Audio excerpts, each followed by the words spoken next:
Hello champions, आज हम start करने वाले हैं एंथ्रोपोलॉजी का पेपर 1 यूनिट 9.2 मेंडेलियन जेनेटिक्स। ये सिलेबस में दिए गए कुछ टॉपिक्स हैं जिनको हम वन बाय वन कवर करेंगे। Okay, let's begin. आज हम क्वेश्चन एड्रेस करने वाले हैं, वो है कि हमें बताना है मेंडल के लॉज के बारे में और उनके एप्लीकेशंस के बारे में। ओके, तो इस क्वेश्चन का सबसे पहले हम इंट्रोडक्शन देख लेते हैं।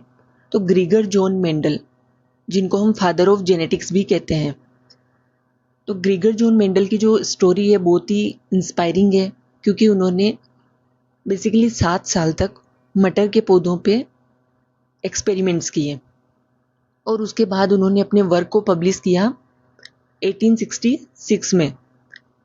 बट इनका स्ट्रगल यहीं पे ख़त्म नहीं होता, क्योंकि जब इन्होंने अपना वर्क पब्लिश किया तो बेसिकली लोगों ने उसको एक्सेप्ट नहीं किया और लगभग 1900 तक इनका जो वर्क है वो रिकॉग्नाइज नहीं किया गया। क्योंकि उस टाइम तक जब मेंडल ये एक्सपेरिमेंट कर रहे थे, उस टाइम तक जीन या क्रोमोसोम इन सब की स्टडी नहीं हुई थी और लोगों को पता ही नहीं था कि जीन जैसा कुछ होता है जहाँ पे जेनेटिक इन्फॉर्मेशन स्टोर्ड होती है और फिर वो एक जनरेशन से दूसरी जनरेशन में पास ऑन होती है।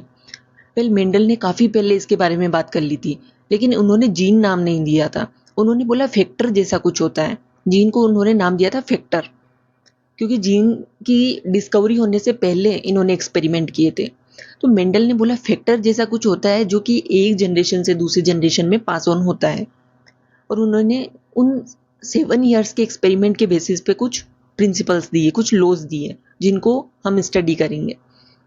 1909 में जब जीन की डिस्कवरी हुई, उसके बाद मेंडल के जो वर्क है उनको रिकॉग्निशन मिला एंड लोगों को फिर समझ में आया कि ओके, मेंडल जो जिन लॉज की बात कर रहे थे वो किन बेसिस पे था, और लोगों को जो है अंडरस्टैंडिंग ज़्यादा हुई बिकॉज उनको अब समझ में आ गया था the concept of gene. Okay, Mendel ने जो एक्सपेरिमेंट किए उनके 2 टाइप्स देख लेते हैं हम। एक तो है monohybrid cross and the second one is dihybrid cross. Monohybrid cross, इसमें वर्ड क्या है? Cross. That means cross pollination हम करवा रहे हैं 2 पौधों के बीच। एंड मोनो मीन्स होता है एक लक्षण, एक ट्रेट। इन दोनों पौधों के बीच में एक ट्रेट का डिफरेंस है। फॉर एग्जाम्पल, हमने हाइट का डिफरेंस ले लिया। तो मेंडल ने क्या किया, मोनोहाइब्रिड क्रॉस में एक ट्रेट ले लिया हाइट, और एक लंबा पौधा ले लिया, एक छोटा पौधा ले लिया, और उनके बीच में क्रॉस पॉलिनेशन करवा दिया। एंड फिर ये उन्होंने एनालाइज किया कि जो अगली जनरेशन में पौधे हैं वो लंबे होते हैं या छोटे होते हैं। एंड फिर उनको भी आगे फर्दर स्टडी किया, उनमें भी फिर पॉलिनेशन करवाया एंड देन देखा कि जो F2 जनरेशन है उसमें किस तरीके के पौधे हमें मिलते हैं। और इन सारे जो मोनोहाइब्रिड और डाई हाइब्रिड क्रॉस के जो एक्सपेरिमेंट है उसके बेसिस पे ही मेंडल ने लॉज दिए हैं। पहले डाई हाइब्रिड क्रॉस क्या होता है? डाई यानी 2। सो बेसिकली यहाँ पे हम 2 ट्रेट्स लेते हैं और उनके बेसिस पे 2 पौधों के बीच में क्रॉस पॉलिनेशन करवाते हैं। फॉर एग्जाम्पल, एक पौधा हमने लिया है जिसका जो सीड है उसका कलर है येलो एंड उस सीड का जो शेप है वो है राउंड। एंड दूसरी तरफ हमने एक ऐसा पौधा लिया है जिसका जो बीज है उसका कलर है रेड एंड जो उसका शेप है वो है रिंकल्ड। तो यहाँ पे बेसिकली इन 2 पौधों में 2 ट्रेट्स का डिफरेंस है, 2 कैरेक्टरिस्टिक्स का, 2 लक्षणों का डिफरेंस है। तो बेसिकली एक ट्रेट की बात हो तब हम उसे कहते हैं मोनोहाइब्रिड क्रॉस, एंड 2 ट्रेट्स की बात हो रही है तब हम उसको कहते हैं डाई हाइब्रिड क्रॉस। ओके, अब हम देख लेते हैं कि इन 2 एक्सपेरिमेंट के बेसिस पे मेंडल ने कौन कौन से लॉज दिए हैं। ओके, सबसे पहले हम देख लेते हैं लॉ ऑफ डोमिनेंस। लेकिन इस लॉ को समझने से पहले हमें समझना पड़ेगा जीन और अलील क्या होते हैं, क्योंकि अलील वर्ड आपको बार बार स्लाइड्स में दिखेगा। तो जीन क्या है? डीएनए का वो हिस्सा जो प्रोटीन बनाता है उसे हम कहते हैं जीन। जीन के जो वेरिएंट्स होते हैं उनको हम कहते हैं अलील। फॉर एग्जाम्पल, एक जीन है जो कि हमारी आँखों का कलर के लिए रिस्पॉन्सिबल है, लेकिन अलील जो है वो डिटेलिंग की बात करता है कि आँखों का कलर होगा क्या, ब्लैक होगा, ब्राउन होगा, ब्लू होगा। तो अलील जो है वो डिटेलिंग की बात कर रहा है। वेरिएंट्स जो है, जब भी आप अलील के बारे में सोचो that means variants. For example आपके पास सेल्लो पेन है तो वो एक तरीके से जीन का काम करेगा, और फिर उसमें जो वेरिएंट्स है ब्लू, ब्लैक और रेड, इतने सारे कलर, वो क्या हो जाएंगे वेरिएंट्स, उनको हम कह देंगे अलील्स। ओके, इसको इस डायग्राम के थ्रू और अच्छे से समझ सकते हैं हम कि जीन क्या है और अलील्स क्या है। ओके, अब हम देख लेते हैं कि लॉ ऑफ डोमिनेंस। तो इसमें क्या होता है कि मेंडल ने क्या बोला कि हर एक ऑर्गेनिज्म में दो अलील होते हैं, एक हमारी मम्मी से आता है, एक पापा से आता है। सो ये जो दो अलील है दोनों एक दूसरे, दोनों इक्वली एक्सप्रेस नहीं करते हैं। ऐसा होता है कि एक जो है वो खुद को ज़्यादा एक्सप्रेस करता है, एक वेरिएंट, जिसको हम कह देते हैं डोमिनेंट अलील, और दूसरा जो अपने आप को उतना एक्सप्रेस नहीं करता है उसको हम कह देते हैं रिसेसिव अलील। वेल, डोमिनेंट अलील जो है आपको ज़्यादातर देखने को मिलेगा। For example black eyes, black eyes वाले लोग आपको ज़्यादा देखने को मिलेंगे, क्योंकि ब्लैक आई जो है, ब्लैक कलर जो है वो डोमिनेंट है। और जो ब्लू है, ब्लू आइज वाले लोग आपको कम देखने को मिलेंगे, क्योंकि वो एक रिसेसिव ट्रेट है, रिसेसिव अलील है। ओके, और जो मटर के पौधे हैं उनमें जो लंबा पौधा है वो हो जाता है डोमिनेंट, और जो छोटा पौधा है उसका अलील हो जाता है रिसेसिव, क्योंकि वो कम देखने को मिलता है।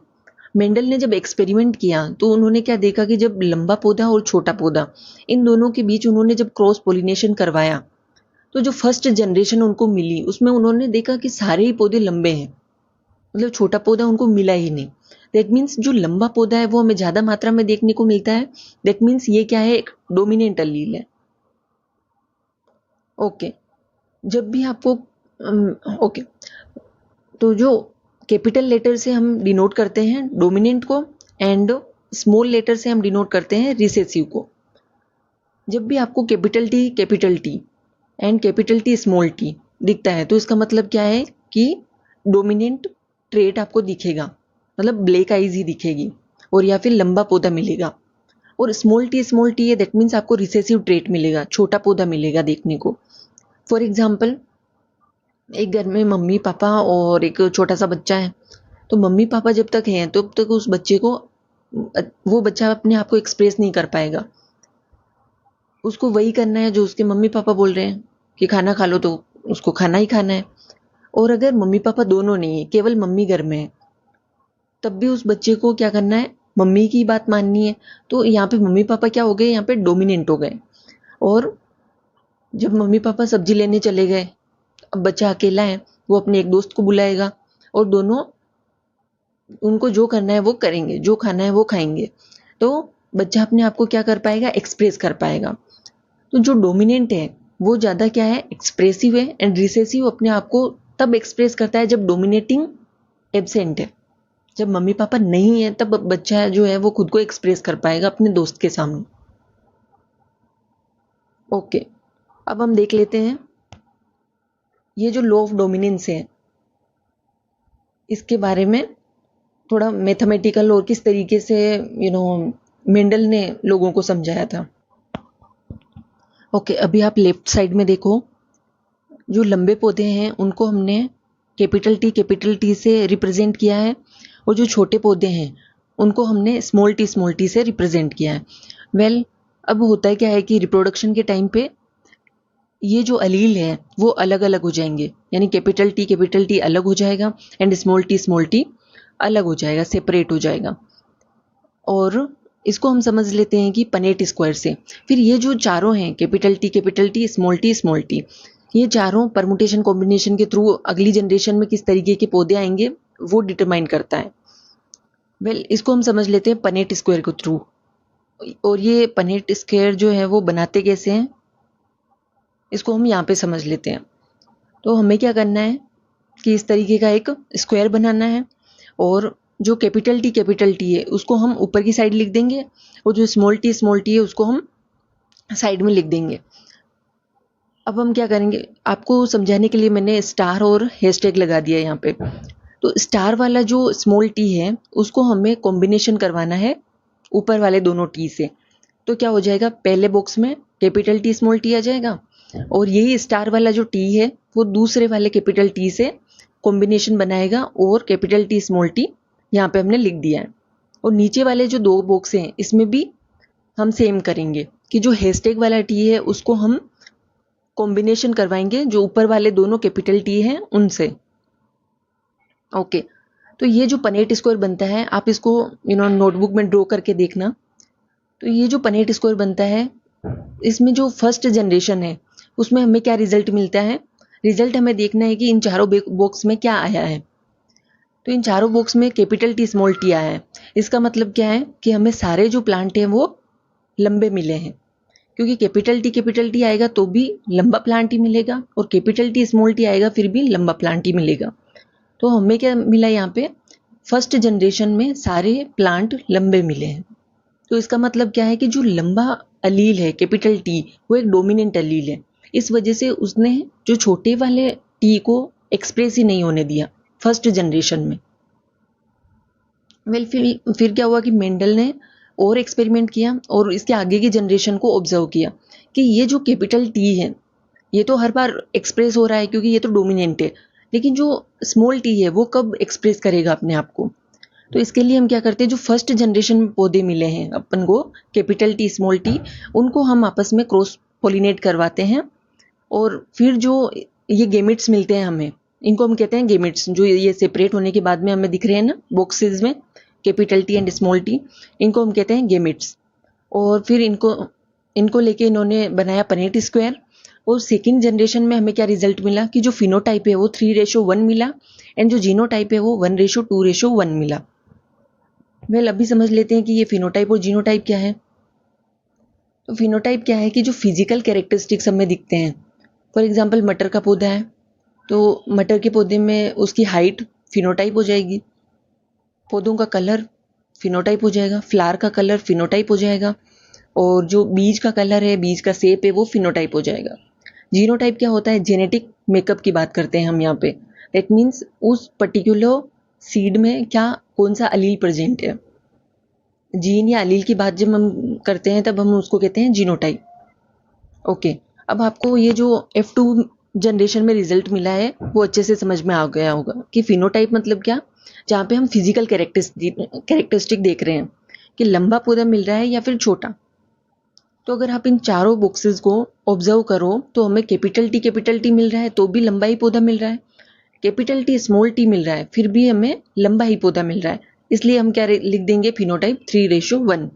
Genotype is like more detailing. Detail में अगर आप देखो तो कैपिटल टी है तो इसको हमने लिख दिया 1, और कैपिटल टी स्मॉल टी को 2 बार आ रहा है तो हमने लिख दिया यहाँ पे 2, और स्मॉल टी 1 बार आ रहा है तो हमने लिख दिया 1:2:1। वेल फिनोटाइप मतलब फिजिकल कैरेक्टरिस्टिक एंड जीनोटाइप मतलब जेनेटिक मेकअप और मोर डिटेलिंग की बात हो रही है यहाँ पे। वेल मेंडल का जो अगला लॉ है हम उसको देख लेते हैं, लॉ ऑफ सेग्रीगेशन। नाम से ही पता चल रहा है कि सेग्रीगेट हो रहे हैं। हमने अभी जो पनेट स्क्वायर बनाया था तब क्या देखा कि ये जो अलील है कैपिटल टी और स्मॉल टी, जब भी रिप्रोडक्शन होता है तो क्या होते हैं, ये अलील सेपरेट हो जाते हैं, क्योंकि हर एक ऑर्गेनिज्म में केवल 2 ही अलील होते हैं, एक तो हमारे मम्मी से आता है एक पापा से, इसीलिए ये सेपरेट हो जाते हैं और अलग अलग कॉम्बिनेशन बनाते हैं, लेकिन जाएगा हर बार 2 ही, इसलिए ये सेपरेट हो जाएंगे और परमुटेशन एंड कॉम्बिनेशन के थ्रू ये क्या करेंगे, अपना अलग कॉम्बिनेशन बनाएंगे कि कैपिटल टी जो है वो स्मॉल टी के साथ जाएगा, कभी कैपिटल टी के साथ जाएगा, इस तरीके से। और हम इसको रिप्रेजेंट करते हैं पनेट स्क्वायर के थ्रू कि हमें अगली जनरेशन में किस तरीके के प्लांट या किस तरीके के ऑर्गेनिज्म मिलेंगे। पहले ये हो जाता है हमारा लॉ ऑफ सेग्रीगेशन। मेंडल का अगला जो लॉ है वो है लॉ ऑफ इंडिपेंडेंट असॉर्टमेंट। इसमें क्या होता है कि मेंडल बोलते हैं कि जो जीन है, अगर 2 डिफरेंट जीन है तो वो एक दूसरे में ब्लेंड नहीं होती है, वो सेपरेट ही रहती है। फॉर एग्जाम्पल जो हाइट की जीन है वो आंखों के कलर की जीन को अफेक्ट नहीं करती है। So that is basically the law of independent assortment. Okay, अब जो मेंडल के लॉज हैं उनके कुछ एक्सेप्शंस देख लेते हैं। मेंडल ने बात करी थी कि जो फर्स्ट जनरेशन है उसमें हमें लंबे पौधे दिखेंगे क्योंकि वो डोमिनेंट अलील है। मेंडल ने कभी भी मीडियम हाइट की बात नहीं की थी। जबकि उसका जो एक्सेप्शन है वो क्या है, इनकम्प्लीट डोमिनेंस। इनकम्प्लीट डोमिनेंस मतलब क्या, ना तो लंबे पौधे की चल रही है ना छोटे पौधे की, ना हस्बैंड की चल रही है ना वाइफ की, इन दोनों ने अपने बीच का रास्ता निकाला है। वैसे ही इनकम्प्लीट डोमिनेंस में क्या होता है कि लंबा पौधा और छोटा पौधा, इन दोनों के बीच में जब हम क्रॉस पॉलिनेशन करवाते हैं तो हमें मिलता है मीडियम हाइट का पौधा। दैट मीन्स मेंडल ने इसकी बात कहीं पे भी नहीं की थी, तो ये एक तरीके से क्या हो गया, अपवाद हो गया। एंड दूसरा इसका एक्सेप्शन हो जाता है कोडोमिनेंस, जहाँ पे हमने क्या लिया है, एक ग्रीन फ्लावर लिया है, एक ब्लू फ्लावर लिया है, और अगली जनरेशन में क्या होता है कि हमें दोनों ही तरीके के फ्लावर देखने को मिलते हैं, एक ही में दोनों कलर देखने को मिलते हैं एक ही फ्लावर में। वेल, इनको आप एग्जाम में ड्रॉ तो नहीं करोगे, तो आप इसको नाम के थ्रू रिप्रेजेंट कर देना कि ये टॉल प्लांट है, इसको क्रॉस पोलिनेट करवाया शॉर्ट प्लांट से। ओके,